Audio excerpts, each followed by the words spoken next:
Ladies and gentlemen, the motion before the House today is this House would repeal Section 230. We stand at a critical juncture in our digital history.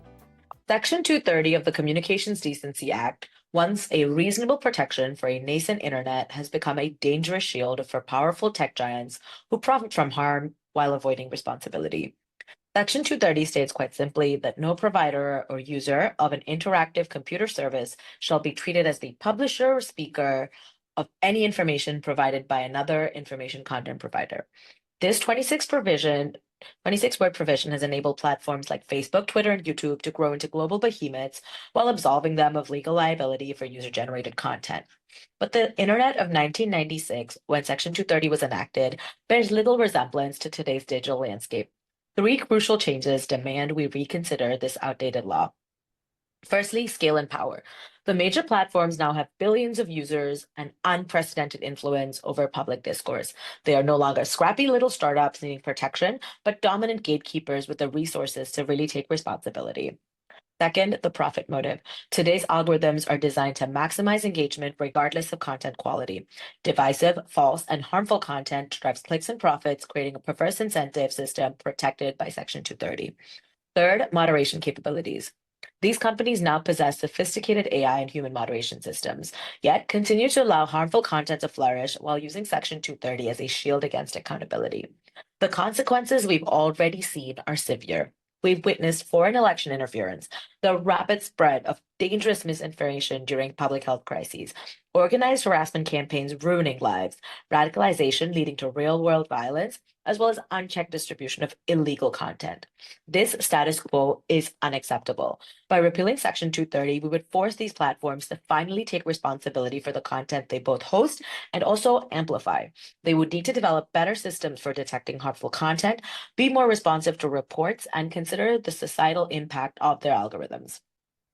Critics will claim this would destroy the internet, but that's fear-mongering. Repealing Section 230 wouldn't make platforms liable for every user post instantly. It would subject them to the same publisher standards that newspapers, television, and other media have followed for decades. Responsible moderation and reasonable care would still protect them in most cases. Other countries without Section 230 protections still have vibrant digital economies. The UK, EU, Australia, and others have developed more nuanced approaches that protect free speech while demanding platform accountability. It's time to bring our laws into the 21st century. By repealing Section 230, we can restore balance to our digital ecosystem, protect victims of online harm, and ensure that tech giants finally face the same accountability as every other business in America. I urge you to support the motion that this House would repeal Section 230. Honored guests and esteemed colleagues, I stand before you to strongly oppose the motion that this House would repeal Section 230. The proposition has presented Section 230 as a dangerous shield for tech giants. In reality, it is the foundation of the internet as we know it, not just for large companies, but for countless small websites, forums, blogs, and independent platforms that make the internet the diverse and accessible forum that it is. Section 230 contains just 26 words, but these words enable websites to moderate content without assuming liability for everything its users post. Without this protection, we face a devastating choice. Either don't moderate at all and become cesspools of harmful content, or moderate everything with strict pre-screening and effectively shut down user participation. Let me outline three fundamental reasons why repealing Section 230 will be disastrous. First, it would devastate small platforms and startups. Without Section 230, the legal costs alone would crush any new competitor to established platforms. Only giants like Facebook and Google could afford the massive legal departments and content moderation teams needed to operate under publisher liability. Far from reigning in big tech, repealing Section 230 would entrench their monopolies by enabling competition.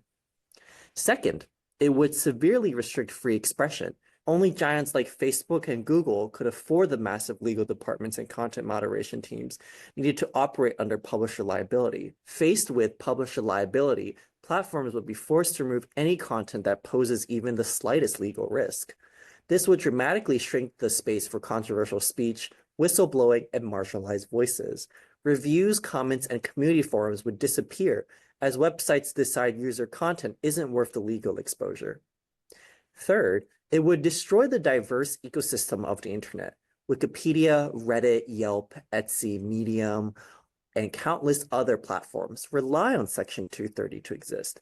Nonprofit sites, educational forums, community groups, and independent creators would face insurmountable barriers to hosting user content. The proposition focuses on harms without acknowledging the historical context. Before Section 230, we saw the consequences of treating platforms as publishers. In Stratton Oakmont versus Prodigy, a court held Prodigy liable for user content precisely because they tried to moderate. This created a perverse incentive. Platforms that tried to clean up content face more liability than those allowing anything. Section 230 fixed this paradox. Yes, online harms exist and must be addressed, but there are targeted solutions that don't involve burning down the internet's regulatory foundation. We can create specific carve-outs for the worst content categories while preserving general protections. We can implement transparency requirements for content moderation. We can regulate algorithmic amplification without removing platform immunities. And lastly, we can strengthen industry self-regulation and codes of conduct. Repealing Section 230 wouldn't solve the complex problems the proposition has identified. It would create new and worse problems while destroying what makes the internet valuable.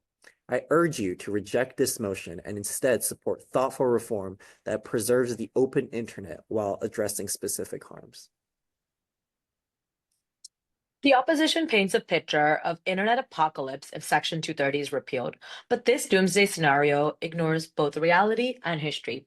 First, the claim that small platforms would be devastated ignores the fact that countless small businesses in other industries manage legal liability every single day. Restaurants, toy manufacturers, and local newspapers all face liability for the harm they cause. Why should digital platforms be uniquely exempt? The cost of moderation is simply a cost of doing business, and right-size expectations would emerge for platforms of different scales. Second, the opposition's free expression concerns are deeply ironic. The current system has created monopolistic platforms that already engage in problematic censorship with zero accountability. Far from protecting free speech, Section 230 has enabled a handful of unelected tech executives to become the arbiters of acceptable discourse with no meaningful oversight or consistency. Third, the opposition falsely presents Section 230 as binary. Either we keep it entirely or lose everything valuable about the internet. This ignores the reality that many democracies without Section 230 have vibrant digital economies, as I've previously pointed out. These nuanced approaches taken by these countries protect free expression and require reasonable care on behalf of platforms. The opposition mentioned Stratton Oakmont versus Prodigy, but conveniently ignores that this single case from 1995 would not define our future. Modern courts understand the difference between reasonable moderation efforts and negligence. We're not advocating a return to Stratton Oakmont, but moving forward to a framework of reasonable care like virtually every other industry follows. The measured reforms the opposition suggests, carve-outs, transparency requirements, algorithmic regulation, have been proposed for years with fierce resistance from tech companies hiding behind Section 230. These companies have demonstrated that they will not meaningfully self-regulate as long as they have absolute immunity. It's time to stop pretending that internet exceptionism remains justified in 2025 when these platforms have become central to commerce, politics, and social life.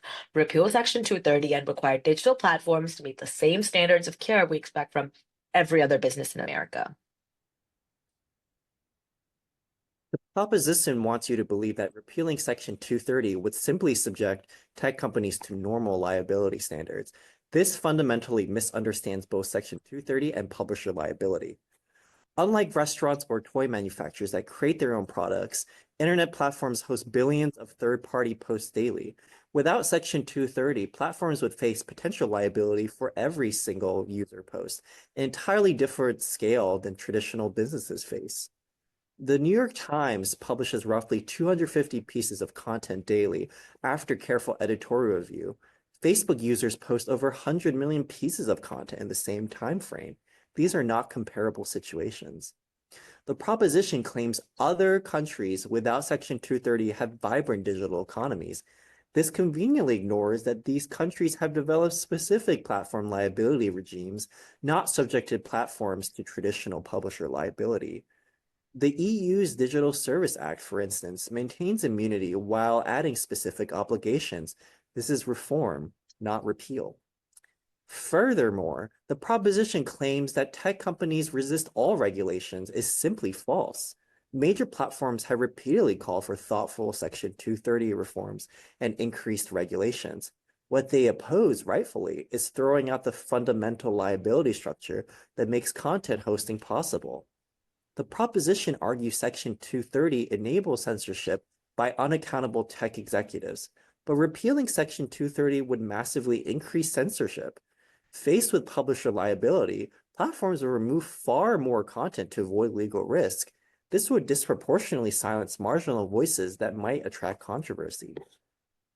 The proposition mentions Stratford-Oakmont as if it's ancient history, but without Section 230, that precedent becomes relevant again. Courts would indeed apply publisher liability standards to platforms, creating exactly the moderation disincentive Section 230 was designed to fix. The proposition has failed to present a coherent alternative framework to replace Section 230. They offer vague assurances about reasonable care without addressing the fundamental incompatibility between traditional publisher standards and platforms hosting billions of user posts. Reform, not repeal, is the responsible path forward. The opposition continues to present a false choice. Either keep Section 230 intact or watch the entire internet collapse. This ignores the obvious middle ground of replacing Section 230 with a more balanced framework that recognizes both the value of user content and the need for platform accountability. The opposition compares the New York Times 250 daily articles to Facebook millions of posts, but this misses the point entirely. Facebook has built a $1 trillion business by soliciting, sorting, promoting, and profiting from those millions of posts without taking responsibility for them. Their scale is not an excuse for immunity. It's precisely why they need accountability. Yes, content moderation at scale is difficult, but Facebook employs sophisticated AI systems to target ads with remarkable precision, technology they could redirect towards identifying harmful content if properly incentivized. They choose not to invest adequately in safety because Section 230 removes the financial incentive to do so. The opposition further claims that tech companies support thoughtful reform, but fails to mention that the industry has systematically lobbied against virtually every meaningful reform proposal. Their calls for regulation are PR exercises, not genuine efforts at improvement. The opposition concerns about censorship also ring hollow when we consider the current reality. Smaller platforms are regularly forced offline when payment processors, hosting companies, and app stores make arbitrary decisions without due process. The current system concentrates power in the hands of a few tech giants with no accountability. The proposition is not suggesting that we simply repeal 230 and walk away. We advocate replacing it with a framework that distinguishes between passive hosting and active promotion of content, creates a reasonable standard of care based on platform size and resources, preserves protections for smaller platforms while also holding big tech accountable, and focuses liability on truly harmful categories of content, not good faith moderation. This isn't about destroying the internet. It's about building a healthier digital ecosystem where platforms that profit from user engagement finally take responsibility for the foreseeable harms they enable. The proposition now claims they don't want to simply repeal Section 230, but replace it with a more balanced framework. This is a significant shift from their initial position and the motion before us today, which explicitly calls for a repeal, not reform. Their newly proposed framework, distinguishing passive hosting from promotion, creating standards based on size, preserving protections for smaller platforms, sounds remarkably like the targeted reforms the opposition has been advocating all along. If the proposition supports targeted reforms rather than wholesale repeal, they should join us in opposing this motion. The proposition claims that platforms use sophisticated AI for ads, but not safety, revealing a fundamental misunderstanding of content moderation challenges. Detecting harmful content is vastly more complex than ad targeting. Context matters tremendously in determining whether content is threatening, harassing, or illegal. Even the most advanced AI systems struggle with nuance, cultural references, and evolving language. Despite the proposition's claims about tech companies opposing reforms, we've seen meaningful changes through both regulation and industry action. The FOSTA-SESTA carve-out to Section 230 for sex trafficking, the EU's Digital Service Act, And platform investments in moderation are all examples of progress within a framework that preserves basic immunity for hosting third-party content. The proposition's concerns about powerful platforms making arbitrary decisions is an argument for antitrust enforcement and competition policy, not Section 230 repeal. In fact, repealing Section 230 would make this problem worse by creating insurmountable barriers to entry for new competitors. Finally, the proposition has failed to address the devastating impact repeal would have on nonprofit platforms, educational forums, community websites, and other non-commercial actors that contribute tremendously to the internet's value, but lack resources for legal battles. The motion before us today is repeal, not reform. The proposition's shift towards reform principles demonstrates the fundamental weakness of their original position. I urge you to reject this motion and support thoughtful, targeted improvements to our digital regulatory framework instead. Throughout this debate, we've heard the opposition rely on fear rather than facts. We want you to believe that without Section 230, the internet would collapse. This catastrophizing ignores both the history of media regulation and the reality of platform capabilities in 2025. Let's be clear about what Section 230 would and wouldn't do. It wouldn't make platforms instantly liable for every user post. Courts recognize good faith efforts and reasonable care. Traditional publisher liability has never meant perfection. It has meant responsible systems and responsive action when notified of harmful content. It wouldn't destroy small platforms and nonprofits. Courts have long applied standards proportional to an entity's size and resources. A community forum would be held to different standards than Facebook, just as a local newsletter faces different expectations than the New York Times. It wouldn't lead to massive over-censorship. The opposition ignores that the current system already produces widespread censorship, not by the government, but by unaccountable corporations making opaque moderation decisions with zero oversight. What repeal would do is to create proper incentives for platforms to firstly design systems that prevent foreseeable harm rather than amplify it for profit. Secondly, respond quickly to notifications of clearly illegal or harmful content.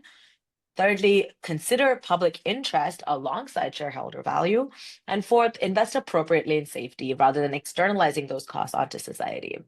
The opposition claims tech companies support meaningful reform, but their actions tell a different story. For years, they've hidden behind Section 230 to avoid addressing serious harms. Platforms knew their algorithms promoted extremism, but continued using them for engagement. They knew their systems were exploited for election interference, but took minimal action. They knew about targeted harassment campaigns, but failed to develop effective countermeasures. They knew about child exploitation, but did not invest adequately in detection tools. The opposition suggests we need thoughtful reform, but this incremental approach has failed repeatedly in the face of industry resistance. Sometimes a clean break from Section 230 in this case is necessary to create the conditions for genuine change. Let's remember that Section 230 was written before Google existed, before social media, before algorithmic feeds, before smartphones. It was designed for a different internet age and has been stretched beyond its original purpose. It's time to start fresh with a regulatory framework designed for today's digital reality, one that preserves the internet's benefits while addressing its very real harms. The way forward begins with repealing Section 230's outdated blanket immunity and developing a system of proportional responsibility that serves the public interest, not just tech shareholders. I urge you to support the motion that this House would repeal Section 230. It's time for accountability. Ladies and gentlemen, throughout this debate, the proposition has presented a moving target, first calling for complete repeal of Section 230, then pivoting to a suggested nuanced replacement framework that maintains many of the Section 230's core protections. This inconsistency reveals the fundamental problem with their position. Repeal alone would be catastrophic, but they know this, so they're essentially arguing for reform while nominally supporting repeal. Let me emphasize 3 key points. First, the internet we value exists because of Section 230, not despite it. The proposition portrays Section 230 as a gift to big tech, but it has enabled the incredible diversity of online platforms we rely on daily. Without it, we would have an internet dominated by passive hosts afraid to moderate anything, or by walled gardens with pre-approved content neither serving the public interest. Second, repeal is a blunt instrument that would cause massive collateral damage. The proposition claims courts would develop reasonable standards, but this ignores reality. The uncertainty created by repeal would immediately force platforms to remove vast swaths of controversial but valuable speech. Platforms facing potential liability for every user post would have no choice but to drastically limit user content, while legal standards slowly evolve through years of expensive litigation. Third, there are proven alternatives to repeal that address specific problems without destroying Section 230's core protections. We've already seen targeted exceptions for federal criminal content and sex trafficking. We can develop further precision reforms for known harms while preserving the underlying immunity that makes content hosting liable. The EU's Digital Service Act and the UK Online Safety Bill demonstrate that nuanced approaches are possible without abandoning platform immunity principles. The proposition wants you to believe platforms face no accountability under Section 230. This is simply false. Platforms can still be held liable for their own illegal conduct, for content they create or develop, for breaking promises to users, and for violation of federal criminal law. Section 230 has never been the absolute shield it's portrayed as. What we need is thoughtful evolution of our digital regulatory framework, not demolition of its foundation. We need to, 1, create targeted carve-outs for specific harmful content categories.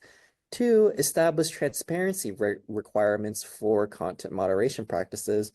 3, develop regulatory frameworks for algorithmic amplification. And then 4, strengthen antitrust enforcement to address platform power.